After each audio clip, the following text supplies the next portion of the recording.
எனது அருமை கேப்டன் தொலைக்காட்சி நேயர்களே, இந்த நலம் தரும் நம் ஜாதகம் என்ற தலைப்பின் கீழ் உங்களை சந்திப்பதில் மிக்க மகிழ்ச்சி. கிட்டத்தட்ட நம்ம அசுவினி நட்சத்திரத்தில் துவங்கி ரேவதி நட்சத்திரம் வரைக்கும் 27 நட்சத்திரங்கள், ஒரு நட்சத்திரத்துக்கு 4 பாதம், ஒரு பாதத்திற்கு 2 நாட்கள் என்று கிட்டத்தட்ட 216 நாட்களுக்கு மேலாக இந்த நிகழ்ச்சிகளை வரிசையாக பிள்ளைகளுக்காகவே, பிள்ளைகளை பற்றியே பெற்றோர்கள் தெரிந்து கொள்ளும்படியாகவே அநேக செய்திகளை உங்கள் முன் பதிவு செய்து வைத்திருக்கிறேன். இன்றையோடு இந்த நிகழ்ச்சி முடிவடைகிறது. நாளையிலிருந்து நம்ம வேற ஒரு நிகழ்ச்சியை பார்க்க போகிறோம். அப்போ இந்த நிகழ்ச்சியில் கடைசி பாதம் ரேவதி நட்சத்திரத்தின் 4வது பாதத்தில் பிறந்த பிள்ளைகளை பற்றிய குணங்களை நேற்றைய நிகழ்ச்சியில் உங்களுக்கு நிறைய சொல்லியிருந்தேன். ஆக இதனுடைய தொடர்ச்சியாக இன்றைக்கு இந்த பிள்ளைகளுக்கு ஒரு 10 வயது முடிந்த பிற்பாடு சுக்கிர மகாதிசை என்று சொல்லக்கூடியது ஒன்று வரும்.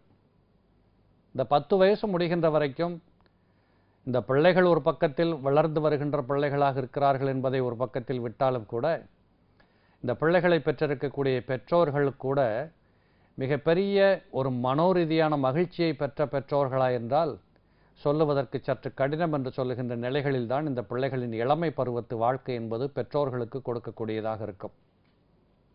ஆனால் இந்த பிள்ளைகளுக்கு அந்த சுக்கிர மகாதிசை வந்த பிற்பாடு நிறைய மாற்றங்கள் ஏற்படும், இடமாற்றங்கள் ஏற்படும், தூரங்களுக்கு சென்று வாழ வேண்டிய கட்டாயங்கள் ஏற்படும், அந்நிய ஜன இன மத மொழி என்று சொல்லக்கூடிய மாற்று வர்க்கத்தாருக்கு மத்தியில் இருந்து பிழைக்க வேண்டிய வாய்ப்புகள் ஏற்படும். இந்த சுக்கிர திசையை பொறுத்தளவு மீன ராசியில் பிறந்தவர்களாக இருக்கிறதுனால 8 அட்டமாதிபதியாக இருந்து விட்டால் கூட ஒரு பக்கத்தில் அவர் 3ஆம் இடத்ததிபதியாக இருக்கிறார். ஒருவேளை இந்த பிள்ளைகளுக்கெல்லாம் மகர லக்னம், மிதுனம், கன்னி என்று சொல்லக்கூடிய லக்னத்திலே இந்த பிள்ளைகள் பிறந்திருந்தால் உறுதியாக இந்த சுக்கிர மகாதிசை எந்த இடத்தில் இருந்தாலும் இந்த பிள்ளைகளுக்கு வாழ்வாதாரத்தை கொடுத்தே தீரும்.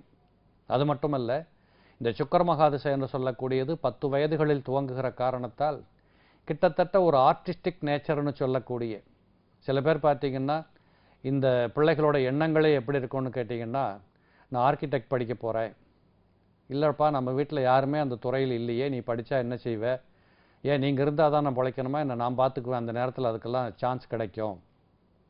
இன்னும் சில குழந்தைகள் சொல்லுவாங்க ஃபேஷன் டிசைன் படிக்க போகிறேன், இன்னும் சில குழந்தைகள் சொல்லுவாங்க சினிமா சம்பந்தப்பட்டதை படிக்க போகிறேன். இப்படி என்று ஏதோ ஒரு கலை சார்ந்த புதுமை சார்ந்த துறைகளை தேடக்கூடிய பிள்ளைகளாக இந்த சுக்கிர மகாதிசை நடக்கின்ற காரணத்தால் 3ஆம் இடத்ததிபதியாக ராசிக்கு 3 குடையவனாக இருக்கிற காரணத்தினால இந்த 3ஆம் இடம் என்று சொல்லக்கூடியதை புதுமை படைக்கக்கூடிய, சாதிக்கக்கூடிய ஒரு இடம். இதைத்தான் ஜாதகத்தில் 3ஆம் இடத்தை என்ன சொல்லுவாங்கன்னு கேட்டால் பராக்கிரமஸ்தானம்னு சொல்கிறாங்க. பராக்கிரமம் என்பதே என்னன்னு கேட்டிங்கன்னா, மற்றவர்களோடு இணைந்து விடாமல், மற்றவர்கள் கொடுத்து வாங்கி வாழ்ந்து விடாமல், தன்னைத்தானே காப்பாற்றி கொண்டு நான் யார் என்று பார்த்தீர்களா என்று இந்த உலகத்திலே அறிமுகப்படுத்துவதற்குண்டான நிலைகள் தான் பராக்கிரமம். ஆக இந்த பராக்கிரமம் என்று சொல்லக்கூடியது சம்பந்தமில்லாததை செய்தாவது நான் வெற்றி பெறுவேன் என்று சொல்லக்கூடிய நிலைகளிலே இந்த பிள்ளைகளை தள்ளிவிடும். அதனால் இவைகளையெல்லாம் பெற்றோர்கள் புரிந்து கொண்டு அறிந்து கொண்டு அந்த பிள்ளைகளுக்கு பக்கபலமாக இருக்க வேண்டியது உங்கள் கடமை. அது மட்டுமல்ல, இந்த பிள்ளைகளை பொறுத்தளவு இந்த 20 ஆண்டுகளிலே சம்பந்தமில்லாத ஒரு வளர்ச்சி, சம்பந்தமில்லாத ஒரு மற்றவர்கள் பார்த்து புகழும்படியான ஒரு பாதைகளிலே மகிழக்கூடிய, ஜொலிக்கக்கூடிய வாய்ப்புகள் இவைகளெல்லாம் இந்த ரேவதி நட்சத்திரம் 4வது பாதத்து பிள்ளைகளுக்கு கண்டிப்பாக இருக்கும். அதுலேயும் கூடவே கிட்டத்தட்ட சொல்லணும்னா 15 வயசுலேருந்து துவங்கி 20 வருஷம்னா 35 வயசு வரைக்கும் இது நடக்கும். இந்த 35 வயசுக்குள்ளே என்னென்னலாம் இருக்கணும், ஒரு பெண் பிள்ளையாக இருந்தால் திருமணம் செய்து முடித்திருக்க வேண்டும், பிள்ளைகளுக்கு தாயாகி மாறியிருக்க வேண்டும், ஆண் பிள்ளைகளாக இருந்தால் திருமணம் செய்து கொள்ள வேண்டிய காலம், எல்லோரும் பார்த்து மகிழும்படி பாராட்டும்படி உங்களுடைய சாதனைகளை விளக்கி சொல்ல வேண்டிய அடையாளங்களை காட்டக்கூடிய பகுதி, இவைகளெல்லாம் கூட இந்த சுக்கிர திசையிலே உங்களுக்கு கிடைச்சே தீரும். இதில் ஆண் பிள்ளைகளும் இதை மாதிரியே செய்யக்கூடிய வாய்ப்புகளும் வரும்.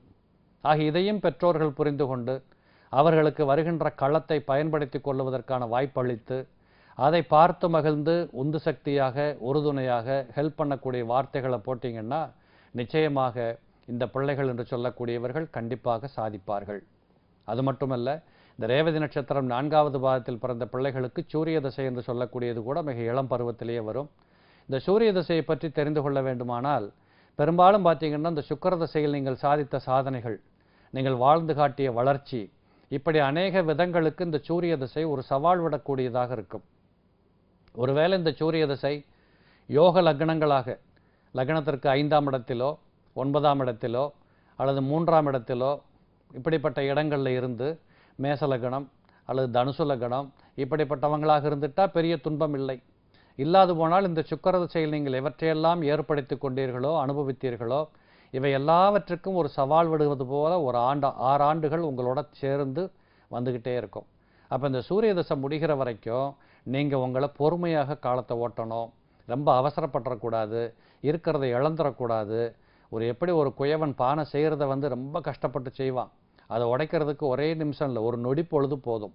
அப்படிப்பட்ட ஒரு எண்ண இயல்புகளுக்கு சென்று விடாமல், ஆத்திரப்படாமல், அவசரப்படாமல் இருப்பதை காப்பாற்றி கொண்டு தக்க வைத்து கொண்டு ஒரு நெகிழ்வான பொறுமையான ஒரு வாழ்க்கை பாதையை தேர்ந்தெடுத்து கொள்ள வேண்டியது கட்டாயம். ஆனால் இது முடிஞ்ச பிற்பாடு பார்த்தீங்கன்னா 41 வயசுலேருந்து ஏறத்தாழ 10 வருஷம் 51 வயது வரைக்கும் சந்திரமகா திசை மிக பிரமாதமாக இருக்கும். எல்லாவற்றையும் சாதித்து மகிழ்ந்து பெரிய மனுஷனாகி இந்த உலகத்தில் பெயர் புகழோடு வாழக்கூடிய அத்துணை செய்திகளையும் உள்ளடக்கிய ஒரு பாதையாக அந்த 10 ஆண்டுகள் தொடர்ந்து இருக்கக்கூடியதாக இருக்கும். ஆக அந்த 10 வருட காலத்தை பொறுத்தளவு நிச்சயம் இந்த உலகத்தில் பெயர் புகழ் பெற்றுக்கொண்டு சிறப்பாக வாழலாம். ஆக இப்படி இந்த ரேவதி நட்சத்திரம் 4வது பாதத்து பிள்ளைகளை பெற்றோர்கள் மனதிலே இந்த செய்திகளை உள்வாங்கி வைத்து கொண்டு பார்த்தீர்களானால் உறுதியாக பிள்ளைகளும் சரி நீங்களும் சரி இந்த உலகத்தில் மகிழ்வாக வாழ முடியும் என்று சொல்லக்கூடிய நீதிகள் உண்டு. இதுபோல நாம் மீண்டும் வேறு சில செய்திகளோடு அடுத்த நிகழ்ச்சியில் சந்திக்கின்றேன். நன்றி, வணக்கம். ஜோதிடர் MS ராமலிங்கம் அவர்களை முன்பதிவுக்கு அழைக்க வேண்டிய தொலைபேசி எண்கள்: சென்னை 9841019369 9444014581, பெங்களூர் 7760000430. பிரதி மாதம் முதல் சனி ஞாயிறு பெங்களூர் விஜயம், பிரதி மாதம் கோவை சேலம், பிரதி மாதம் ஒருமுறை கொழும்பு விஜயம்.